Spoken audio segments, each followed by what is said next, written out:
Sadhguru Jagi Vasudev is a realized master, mystic, and yogi. He has shown the way for people to attain to their natural joy and to live life with experience from one's own inner nature. His presence is filled with grace and compassion. Sadhguru's scientific approach towards spirituality and work towards the upliftment of humanity have received accolades worldwide. The words that come from him in intensity and utmost clarity, from his deep understanding and wisdom, can change the very core of the being. Belonging to no particular tradition, Sadhguru incorporates what is most valid for the modern person from the spiritual sciences. His work, an outpouring of his blissfulness, finds expression in the form of a ceaseless offering to help all beings. Available to all who are willing, Sadhguru's life is an invitation to the divine through individual transformation.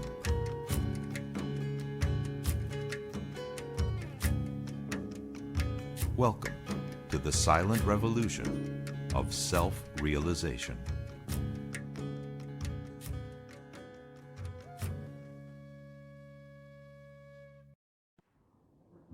When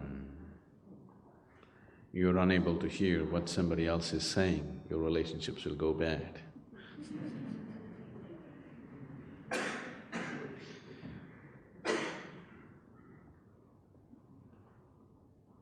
In many ways, the fundamentals of your relationship is you're willing to listen to the other person, isn't it? If you want to say everything, there'll be no relationship.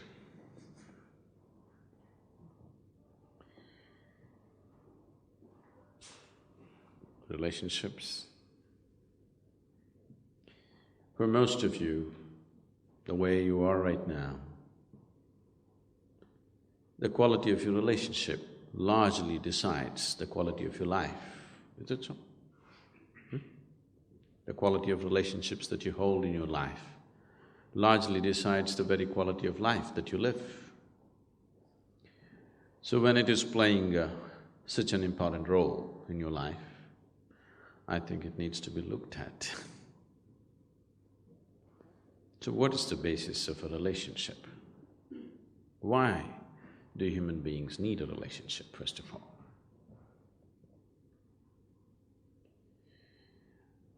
Relationships are formed on different levels, various types of relationships,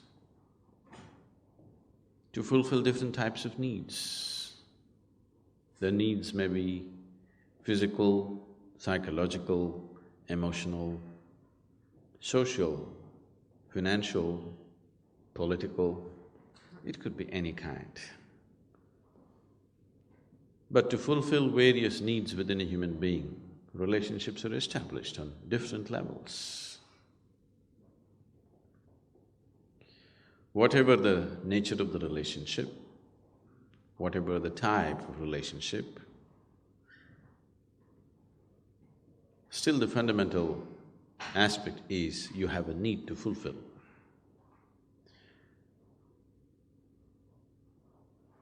No, I have nothing to get, I want to give. Giving is also as much a need as receiving, isn't it? Yes? I have to give something to somebody. This is also as much a need as I have to receive something. So there is a need, whatever kind of need. Needs may be diverse, accordingly relationships could be diverse.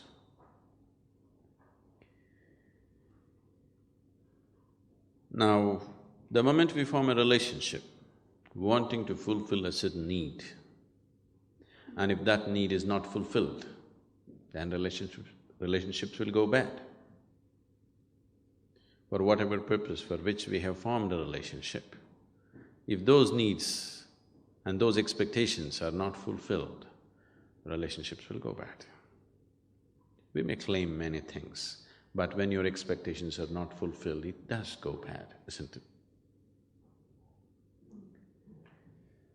So instead of doing too much wishy-washy about it, it's best to look at it straight and see what is it and how we need to handle it.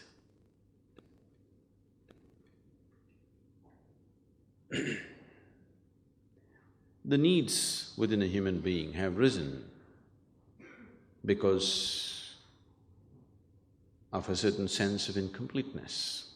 People are forming relationships to experience a certain sense of completeness within themselves.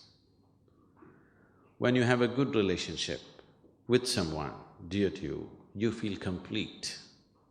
When you don't have that, you feel incomplete. Why is this so? Because this life, this piece of life, is a complete entity by itself. Why is it feeling incomplete? And why is it trying to fulfill itself by making a partnership with another piece of life? Fundamental reason is that we have not explored this life in its full depth and dimension.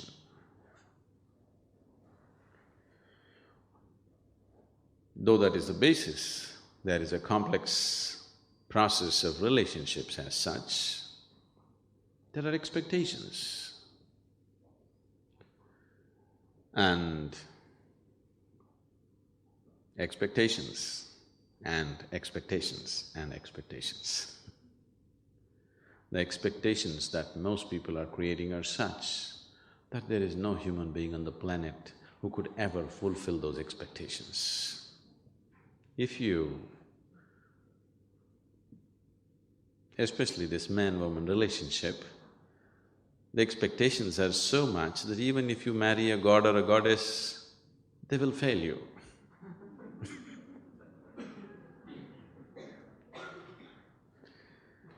Because the expectations are so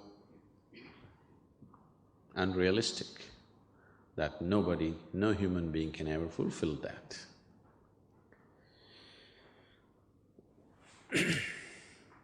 And unable to understand the expectations or the source of expectations. Nobody can fulfill the expectations. But if you understand what is the source of this expectation, you could form a very beautiful partnership. Are you okay? You're getting very serious with relationships. On a certain day, Jack and Jill, now let me use… I'm trying to just culturally change the joke. Jack and Jill were going up the hill.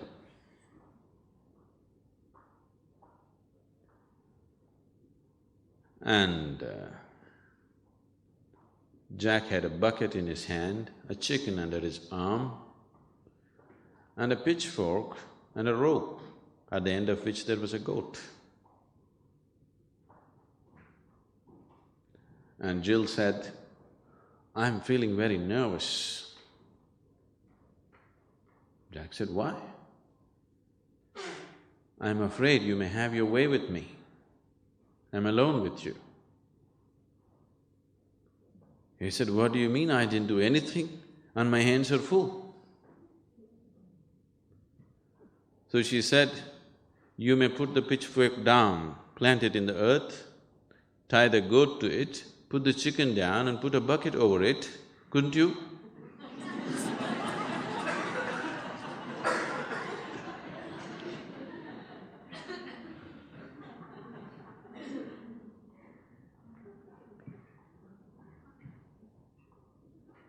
And in the process of holding a relationship, the first moment of meeting, the expectations may be common, but as every step that we take in life, the expectations may become different.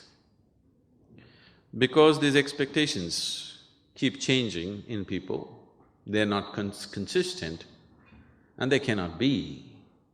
One person may be consistent with the same expectation throughout their life, another person's expectations may be changing because his perception and experience of life is changing.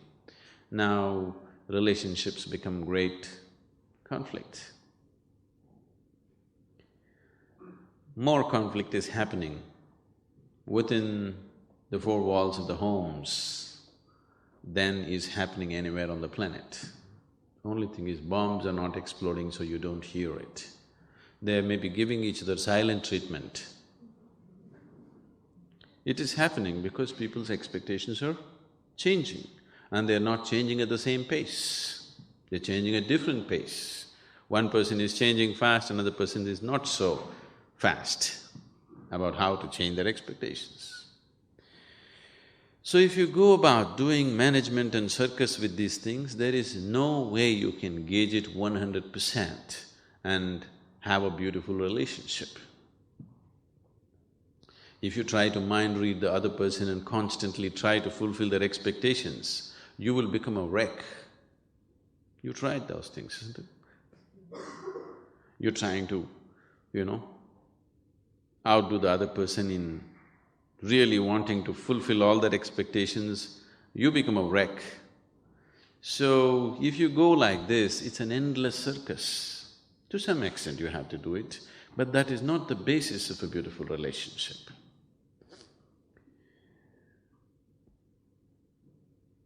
Fundamentally, why have we sought a relationship? Because you find yourself that without a relationship, if you do not have any kind of relationship in your life, then you become depressed. So, fundamentally you're seeking a relationship because you want to be happy, you want to be joyful. Or in other words, you're trying to use the other as a source of your happiness. When you're trying to use the other person as a source of your happiness, what it means is, your happiness is not on self-start. It's like this. Maybe nobody is old enough for this, but here… Let's say you bought a car in 1940s. If you got yourself a car in 40s, along with the car you have to get yourself 2 servants, because morning push start. 50s if you got a car, 1 servant would do because crank start. Now all your automobiles are self-start, isn't it? But your happiness is still on push start, isn't it?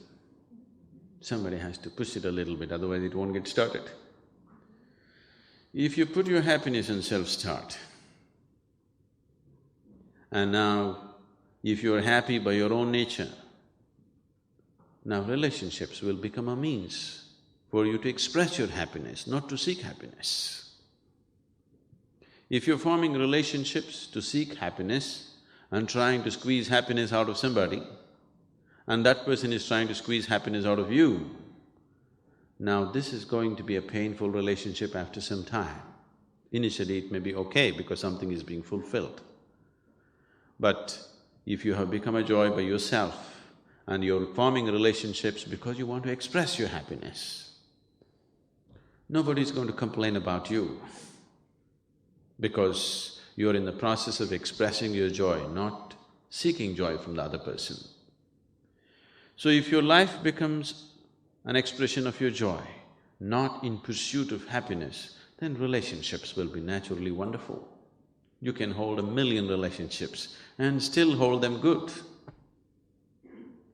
Now, this whole circus of trying to fulfill somebody else's expectations does not arise, because if you are an expression of joy, anyway they want to be with you. If you're trying to extract joy from them, then they want to avoid you. Yes? Shifting your life from pursuit of happiness to an expression of joyfulness is what needs to happen if relationships have to really work on all levels. Because they are of many kinds. Your body is right now made in such a way that it's still in a condition where it needs a relationship. Your mind is made in such a way that it still needs a relationship. Your emotions are in such a way that it still needs a relationship. And deeper down, your very energies are made in such a way that you still need a relationship on that level also. If your body goes in search of a relationship, we call this sexuality. If your mind goes in search of relationships, we call this companionship. If your emotion goes in search of relationships, we call this love. If your energies go in search of relationship, we call this yoga. All these efforts are just an effort to become one with something else, isn't it? Yes? Whether it is sexuality or companionship or love or yoga, what you're trying is, you're trying to become one with something else. Because somehow, being who you are right now is not enough. How can you become one with somebody else? Physically you have tried, it looks like you're going to make it, but you fall apart. Mentally you have tried, many times you thought you're really there, but two minds are never one, isn't it? Isn't it so? You've known enough life to know that, isn't it? Two minds are never one, isn't it? No matter what you do with them, no matter how close you think you are, never really one. Emotionally you thought you really made it, yes? It gave you the feeling that you really made it, two people have really become one, but lines come up very easily, isn't it? So, what is the way to fulfill this longing to become one with something? There is a longing to become one with something else, because the way this one is not sufficient. This longing is not going to stop with just becoming one with one being, because it'll long for more.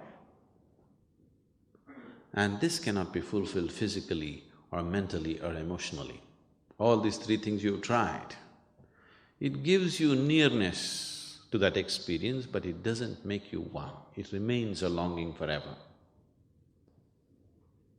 The very longing may become a sweet experience for people and they may get addicted to the longing. But if you have a longing, you want to reach the destination someday, isn't it? You want to reach a fulfillment. Do you know someone told you the other is hell? The other is always hell.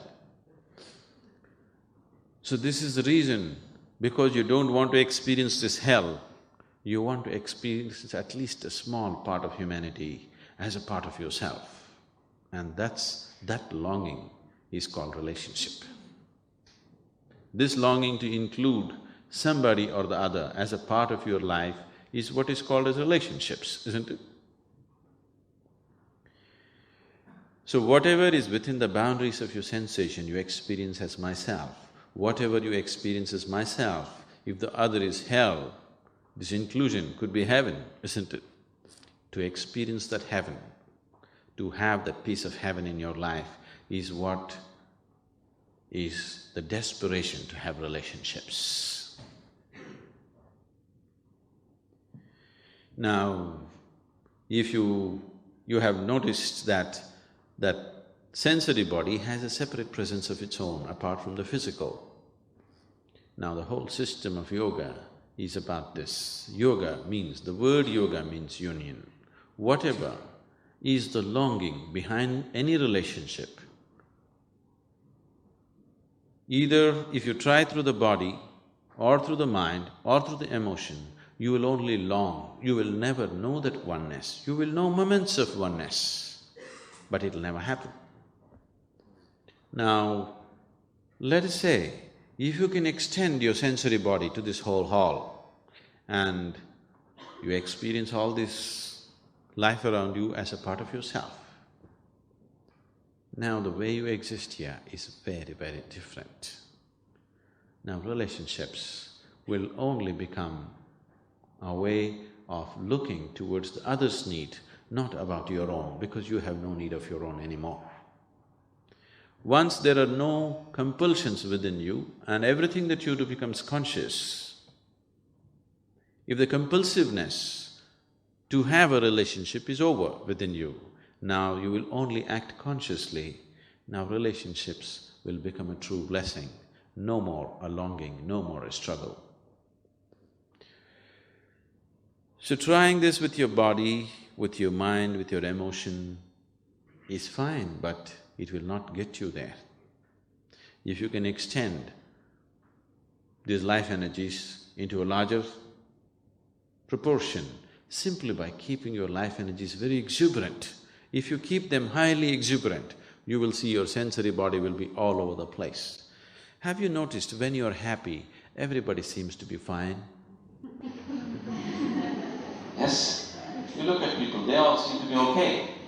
When you're unhappy, you look at them, nobody in the world seems to be okay. Have you noticed this?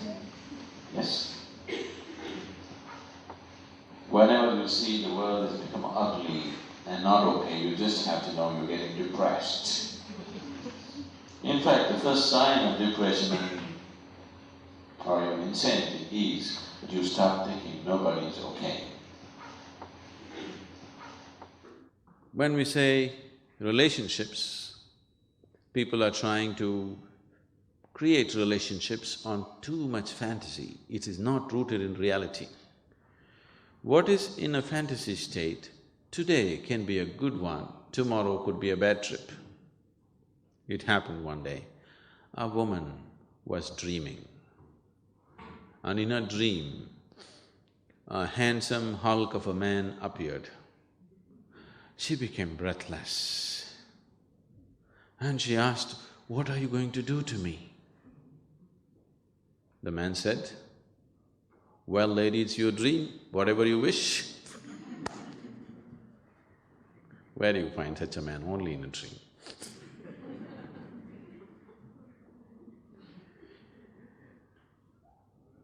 Lot of relationships are going bad not because you have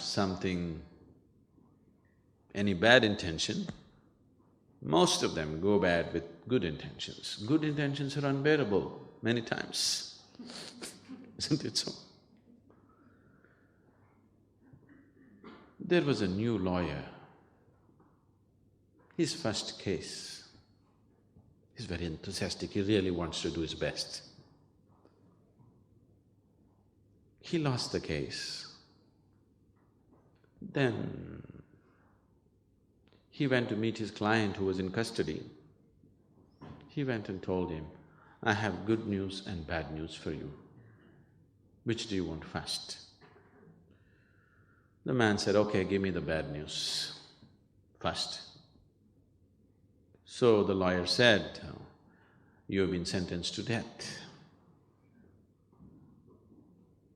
Then he asked, "What the hell can be good news after this?" The lawyer said, "I really fought hard and got the old age reduced for you."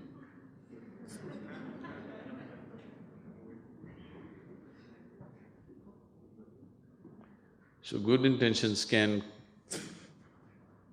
good intentions and too much enthusiasm without the necessary sense about the other person can create too many problems in relationships. Instead of trying to manage relationships, which is truly impossible actually, if you just learn to include the other as a part of yourself, and your life becomes an expression of joyfulness, not in pursuit of happiness, then you will see relationships have various colors, but every color of it could be enjoyed. Every color of it, every color and hue that it takes on could be just fine. But if you try to manage relationships with your brilliant management, you will see it'll just give you hell. The smartest people on the planet, or those people who think they're really smart, tend to have the most horrible relationships. Not essentially, but generally. Somebody who's just simple, they have wonderful relationships. Because it is not a question of management. Nobody likes to be managed by you.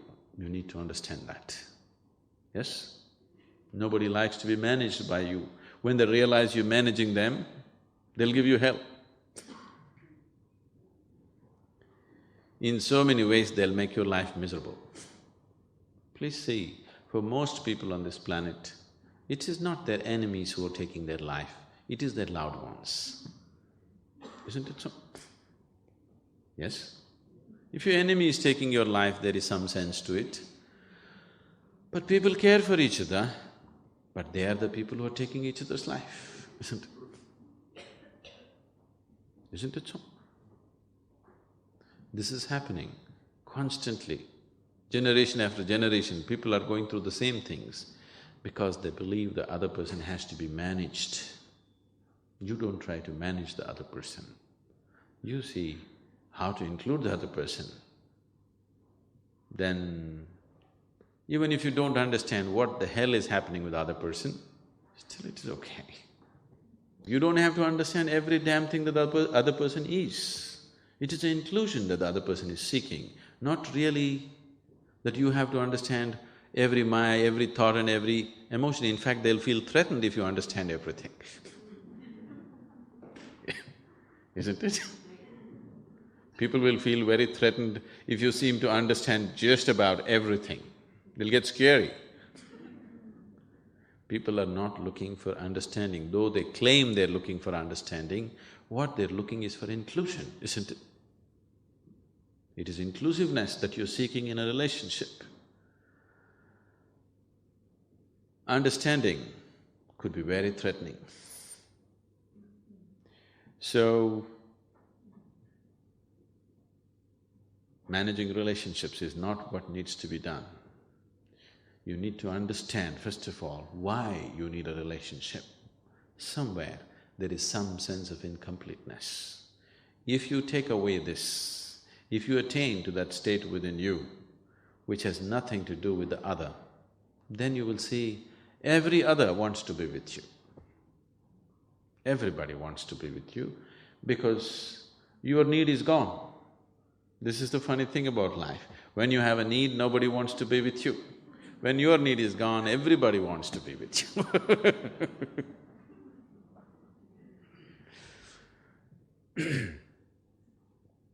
It's only when the flower blossoms, the bees will come. If you don't blossom, bees won't come. You're a closed bud and calling the bees, they won't come. If you open up, you don't have to call, they'll anyway come. So, if you want to have wonderful relationships, do not try to manage the relationship. See how to enhance who you are. Who you are on all levels, physically, mentally, emotionally, energy-wise. See how to up this. If you enhance yourself into a very beautiful state, everybody wants to hold a relationship with you. Instead of enhancing this one, you're trying to manage this. No, it doesn't work. So, if human beings have to really have wonderful relationships, first and foremost thing that they need to do is how to take this to its ultimate possible level right now. If you keep yourself in the best possible way, in body, mind and emotion, do people want to be with you? Yes? Do people want to be with you? Definitely, isn't it? Now, you don't keep yourself well in any of these levels and you expect people to be with you, now you become a burden. Now the other is hell.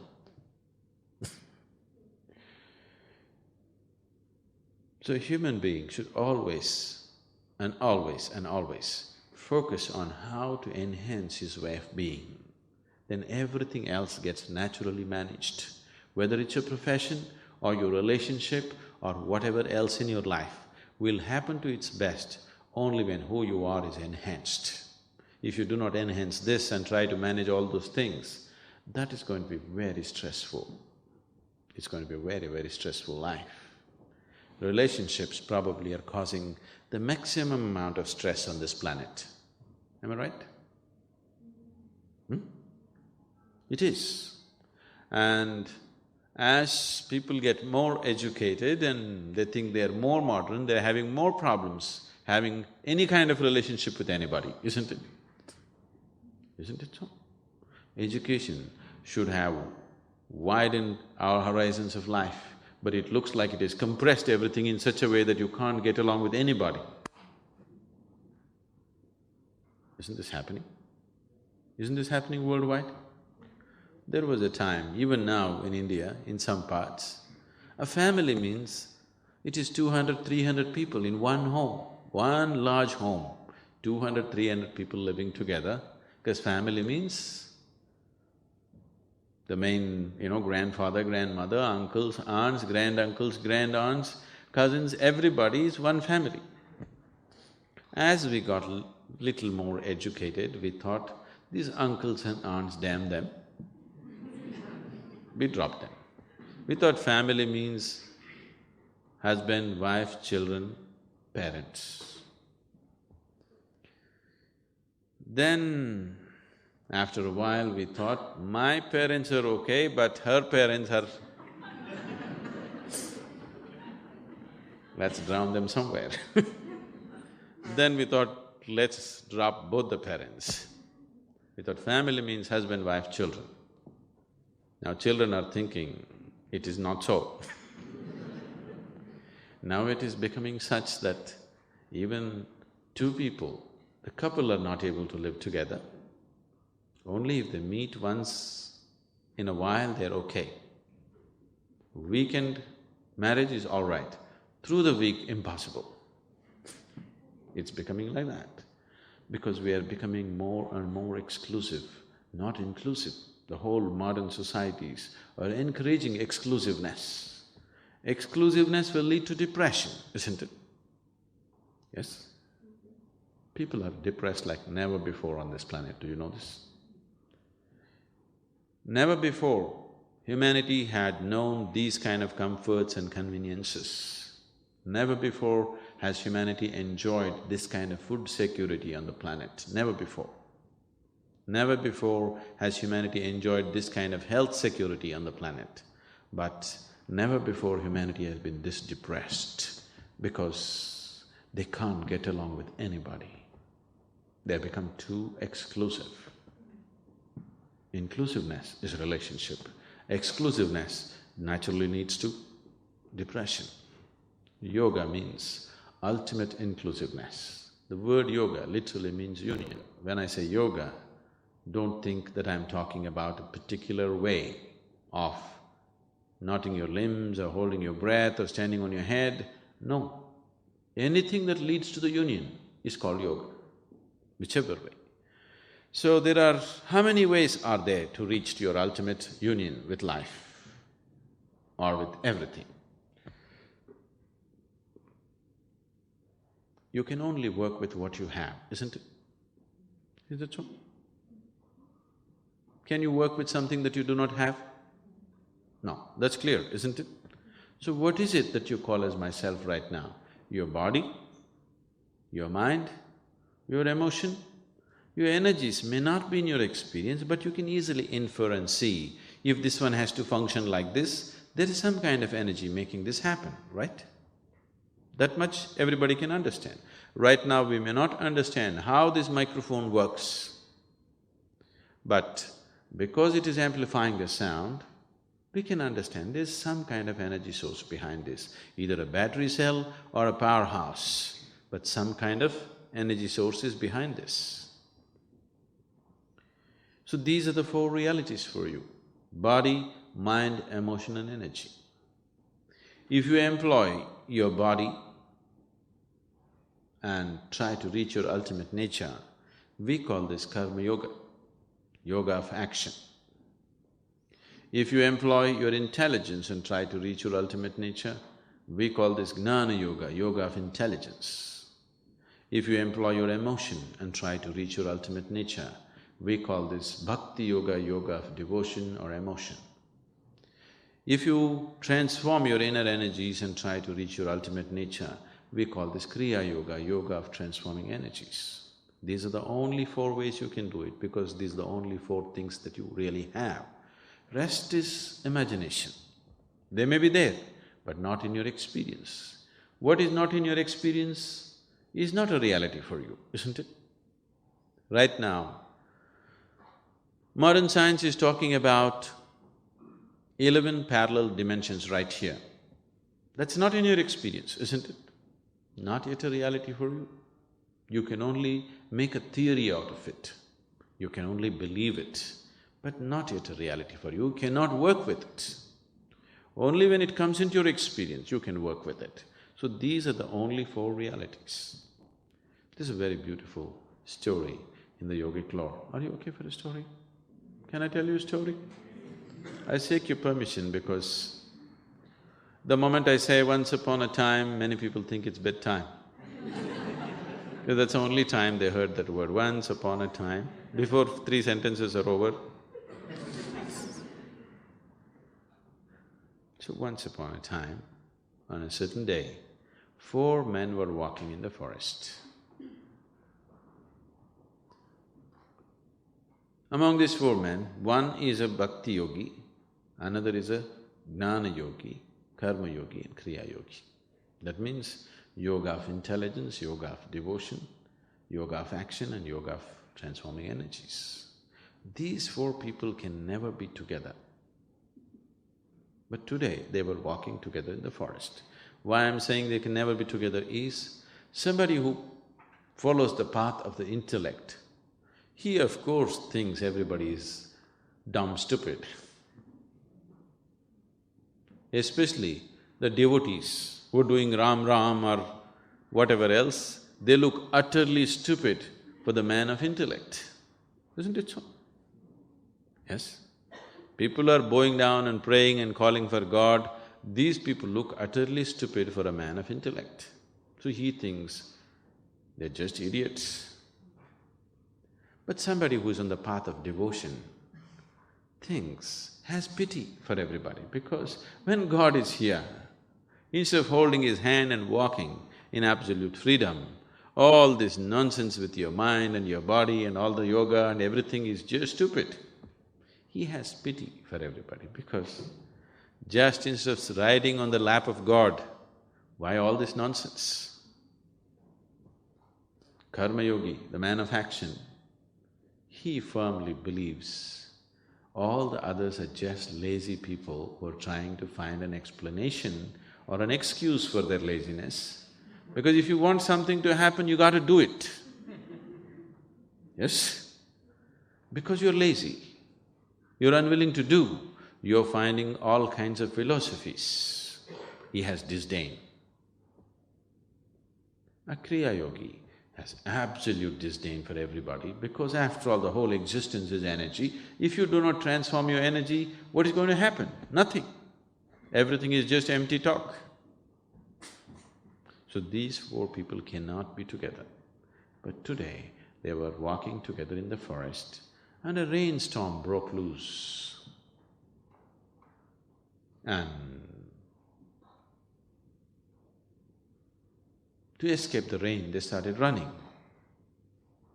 Then the bhakti yogi, the man of devotion, said, in this direction there is an ancient temple, we could go and take shelter there, because he knows the geography of temples. So they ran in that direction.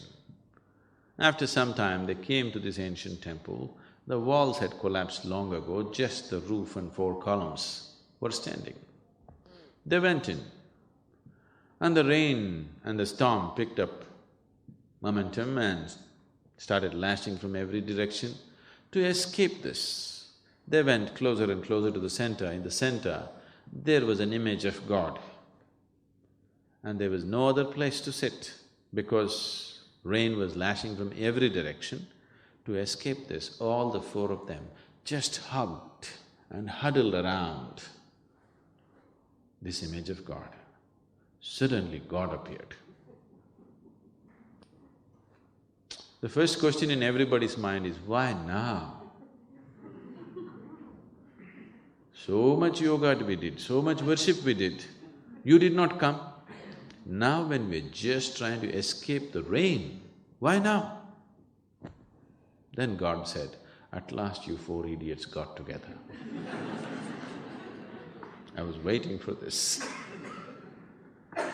So if you want to get somewhere, all these four aspects, body, mind, emotion and energy has to function together, only then you get somewhere. With one aspect, you don't get anywhere. Every one of you is a combination of these four things, but a different kind of combination, a unique combination. This is also body, mind, emotion and energy. That is also body, mind, emotion and energy. But it's very different because these four things have come together in different ways in every person. So accordingly, the right kind of yoga has to be mixed in the right proportion, otherwise it doesn't work. I give this person one kind of yoga, if I give the same to that person, it will not work because he is a different combination of the same four ingredients.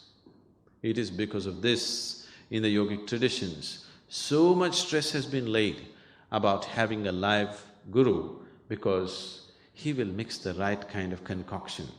Unless it is mixed properly, even if it's the best thing, it doesn't work. What is working wonderfully for one person is not working for the other person because it is wrong prescription. Medicine is good, but wrong prescription. So, if these four things are handled properly, only then this one moves ahead. What these four dimensions mean is head, heart, hands and energy. Is there anybody here who's just one big head, no heart at all, no hands at all, no energy? Or one big heart, not the other things? You're a combination of these four things, isn't it? Each one may be a unique combination of these four things. Because each one is a unique combination of these four things, relationships cannot be managed. Relationships can never be managed because each one is a unique combination of these four things. If you handle these four things properly, you can include the other as a part of yourself. In this inclusion, all the differences are okay. Differences add color and dimension to our life. Always the problem with the other person is that he doesn't think like you and feel like you, isn't it? Can you imagine in your house, if there was one more person like you, could you live there? That would be horror, isn't it? Fortunately, nobody else is like you. Fortunately, nobody else is like you. If all the people in your home were just like you, could you live there? But that's what you're complaining about, that they're different. What is adding color and dimension to your life, that is what you're complaining about. What is good for you, you're complaining because there is no sense of inclusiveness. If you have included the other as a part of yourself, all these differences you could enjoy. See, now the very fundamentals of this man-woman relationship is a man seeks a woman and a woman seeks a man because they're different, isn't it? Yes? Because it is different. If they were just like you, it's no good. In every way they're different, in body, in mind, in emotion, they're different. That's why you seek them, isn't it? If everything was same, then you didn't have to seek them. But after you get together, now you expect the other person just to be like you, to think like you, to feel like you, to act like you. This is a disaster if it ever gets fulfilled. Fortunately, nobody fulfills it for you, but if it ever so happens that your expectation is fulfilled, that's going to be the biggest disaster. You must be very glad lot of your expectations are not fulfilled. If they are, you're finished. Please look at it. If all your expectations are fulfilled, your life will be a much bigger disaster than it not being fulfilled, isn't it? So relationships are a longing for inclusiveness, and if you approach it as such and include the other as a part of yourself, however they are, whichever way they are, they will be just fine with you. They'll be just wonderful for you. But if there's no inclusiveness, if you stand away and look at them and study them and see how to manage them, then whichever way they are, they're impossible. They're just impossible. We have programs, regular programs going on for the last 16 years in the prisons in South India and also in a few prisons in United States. I have a lot of friends who are in. And about 20% of our time and energies are spent in the prison. And all the South Indian prisons, it's mandatory now that our programs go on regularly. So, people keep asking me, Sadhguru, why are you spending so much time with these criminals? Yes, they have committed all kinds of acts. These are people, if you look at their history sheets, there are murders, rapes and drug addiction and a million other things, every kind of thing that a human being can do and cannot do, there's been done. If you let these people out tomorrow morning, maybe 50% of them, at least 50% of them will repeat the same things. It is so. 50% of them may look for alternative way of living, at least 50% of them will repeat the same thing. This is how they are. But when I'm with them, they're just wonderful guys. They're absolutely lively, exciting and wonderful people. It is just that. If you include somebody as a part of yourself and if you are not seeking anything from them and you're just a joyful presence for them, when they're happy, any human being, when he is happy, he's a wonderful human being, isn't it so? Yes? If you meet any kind of person when he is very happy, he's a wonderful person. But if you meet the same person when he's unhappy, he could be really nasty. You're so too, isn't it? Yes? If somebody meets you when you're happy, you're just great. If somebody meets you when you're unhappy, it's another game, isn't it? So, somebody is becoming ugly or beautiful, not because they're ugly or beautiful, because they are joyful or not joyful. When they're joyful, everybody's beautiful. When they're not joyful, everybody's ugly, isn't it so? Yes? So we are trying to… the problem with us is, we are always… if we are growing a garden, we are trying to focus on the flower and the fruit. It is not the flower and the fruit that you should focus on, it is the root that you need to focus on. If you nurture the root, the flowers will fall on your head anyway, even if you don't look for it. You don't have to sit there and pray for flowers and fruits. If you nurture the root, flowers and fruits will anyway happen. That's so with the garden and that's so with your life. Rather than nurturing the roots, you're constantly seeking the flower and fruit. Flower and fruit will not come if you do not nurture the roots. You can only dream about it. Dream is all yours, but that is also not true. You cannot dream what you want, isn't it so? Please look at the tragedy of life. People cannot even dream what they want. Nightmares come.